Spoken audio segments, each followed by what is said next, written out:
বিভিন্ন দুঃখ দুর্দশা নিয়ে আমি জাতীয় কংগ্রেস করতাম একটা সময়। আমি জাতীয় কংগ্রেসে আজকের থেকে যোগদান করলাম। কুচবিহার জেলার কোচবিহারের রাজনৈতিক মহলে চাঞ্চল্যকর ঘটনা। দীর্ঘদিন তৃণমূল কংগ্রেসের সঙ্গে যুক্ত থাকার পর দল ছেড়ে কংগ্রেসে যোগ দিলেন বসিরহাট নেতা খোকন মিয়া। শুধু যোগদানই নয়, কংগ্রেসের কার্যালয়ে এসে আবেগে ভেঙে পড়ে কেঁদেও ফেললেন তিনি।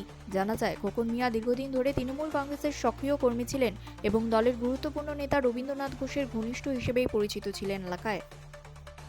কিন্তু আসন্ন 2026 সালের বিধানসভা নির্বাচনকে ঘিরে দলের ভেতরে কিছু অসন্তোষ ও হতাশা তৈরি হয় তার মধ্যে। তার জেরেই অবশেষে দল বদলের সিদ্ধান্ত নেন তিনি।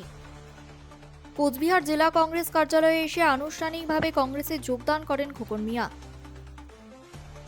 সেই সময়ে আবেগে আপ্লুত হয়ে পড়েন তিনি। চোখে জল নিয়ে জানান, দীর্ঘদিনের রাজনৈতিক জীবনে এই সিদ্ধান্ত তার জন্য সহজ ছিল না। তিনি আরও বলেন, মানুষের জন্য কাজ করার ইচ্ছা থেকে এই সিদ্ধান্ত নিয়েছেন এবং ভবিষ্যতে কংগ্রেসের পতাকা নিয়েই মানুষের পাশে দাঁড়াতে চান।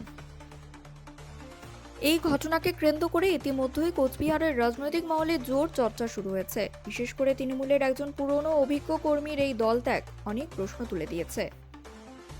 এখন দেখার এই দল বদল আসন্ন নির্বাচনে কতটা প্রভাব ফেলে। আজকের থেকে আমি ময়দানে নামলাম।